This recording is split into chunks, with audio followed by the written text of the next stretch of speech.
Alright, good Tuesday evening everyone. It is weather for Weather Geeks time. This is going to be the most detailed weather forecast video you can find for our region anywhere on television or the internet for that matter. We're going to talk a lot about the wintry weather that will transpire over the next 24 hours or so, but we do have some good news in the longer range, which we will talk about in this video. Alright, as promised, a big variance in our temperatures today. It got up to the upper 50s.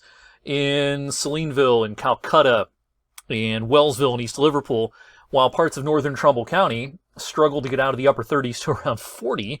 These are the 7 o'clock temperatures, not as much of a spread as earlier, but still, it's definitely warmer in the south and cooler in the north as the cool air continues to slowly ooze in from the north and west. Where we had clouds today, that's where the cold air penetrated the farthest, and so not only was it chillier, it was fairly cloudy for a lot of the afternoon in northern parts of Trumbull County, where in a lot of Columbiana County, the sun was out for most of the midday and afternoon today. The airport temperature at 7 o'clock had dropped to 41 degrees, but look at Morgantown, West Virginia, 67. So yeah, no shock. There is a front laid out right across our region this evening. A wave of low pressure is forming along that front, and it's producing some precipitation off to our north and west. It'll take a second for the radar to catch up here, but yeah, this becomes blue. This is snow in northwest Ohio at 7 p.m. A lot of northern and central Indiana and southern Michigan also seeing the wintry weather.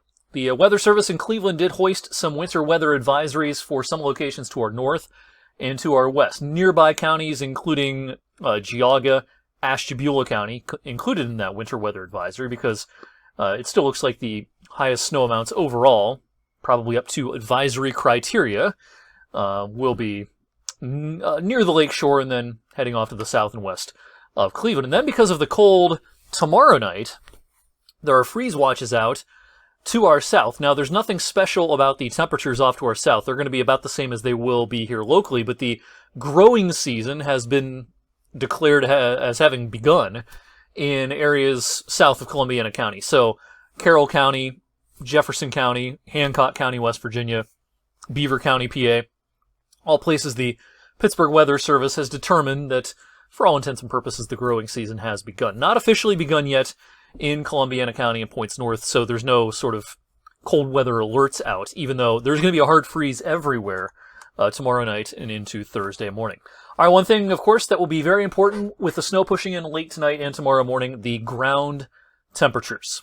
This is a bad reading here along 7-11, but as you can see, pretty warm ground temperatures. Now, these are major highways and interstates, so they're going to run a little warmer than your neighborhood streets, but you get the idea. Of course, the ground is warm, and so the snow has to come down hard in order to overcome the warm ground temperatures, even when the snow is falling late at night and first thing in the morning. So a lot of roads will generally, I think, be okay tomorrow morning, but you'll have to be especially cautious on the bridges and the overpasses and the elevated surfaces. They cool quicker. Most roads lose heat fairly evenly, but unlike those normal roads, the ground insulates those roads. Well, underneath a bridge or an overpass, of course, there's no ground, and so the cold air is able to wrap underneath and cool the surface of that bridge and overpass much more quickly. So you see those ground temperatures cool more quickly on those kinds of surfaces. So those will be the surfaces to be especially careful on first thing tomorrow morning. Even on the non-bridges, though, the main surface streets, if the snow comes down hard enough, if it thumps for a half an hour, which isn't out of the realm of possibility, then even those could be briefly snow-covered first thing tomorrow morning. All right, as far as the timing of things, I wouldn't be shocked to see a sprinkle or a rain shower here late this evening and into 1-2 a.m., but it's not going to turn cold enough for snow here locally until probably past 3 a.m., closer to 4, 5, 6 in the morning. Keep this in mind if you're an early morning commuter, and especially if you're heading to the north and west, if you're heading up the turnpike towards Cleveland, out 76 towards Akron, or coming into our area from those locations, you're going to run into some low visibilities and some pretty decent snow rates very early in the day. This is going to come and go, though, over the course of a few hours. The snow is going to be tapering off from west to east towards 7, 8 o'clock in the morning. All right, so as far as how much snow to expect, our thinking hasn't really changed much. Here's a look at the odds of 2 inches or more. A lot of colors. Looks like a spilled bucket of paint here. But the general idea is highest odds of 2 inches or more will be the farther north you are. So once you get up into areas south of Cleveland towards Geauga County, maybe down towards Akron, chances of 2 inches, that's getting up there, 70-80%. Whereas in our television viewing area, once you get down into Columbiana County, we're talking about pretty low percentages here, 10-20% at the most, as far as the chance of 2 inches or more. It's something that can't be ruled out, but it's a low-end chance. Once you get up into the 4-inch range, the odds are very close to zero, I think, in our southern viewing area. And even in our northern viewing area, the odds of seeing that much snow are on the order of probably less than 40%. So these odds all kind of make sense to me. I agree with them generally.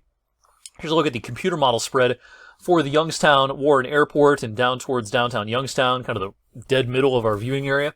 There's a decent model agreement here of 1.5 inches to up to 3 inches. Now you have to keep in mind the warm ground temperature, so you're going to lose some of the accumulation to melting initially and also compaction.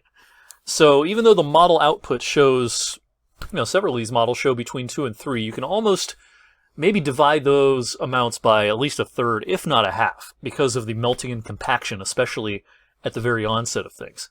So you got to take some of these numbers with a bit of a grain of salt. So all that being said, we have not changed our snow map that we put out yesterday. Again, higher amounts on the order of 3, 4, 5 inches between Cleveland and Akron and back towards Mansfield and maybe up towards Ashtabula County.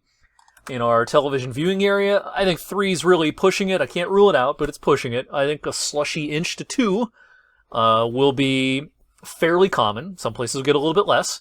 Not going to be surprised if, especially down towards East Liverpool and over towards Elwood City and Lawrence County, and maybe even up to Grove City and southeastern Mercer. I wouldn't be surprised if we struggle to get 1 inch in those locations, but a slushy 1 or 2 inches, I think is going to be somewhat common.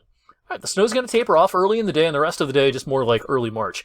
There can be some intervals of sun. If the sun does come out, even though it's going to be cold, we're into late April now. If the sun does come out, any snow accumulation is going to vanish very quickly. Variable amounts of clouds throughout the day. Some flurries will come and go. And then clearing sky for tomorrow night means a hard freeze.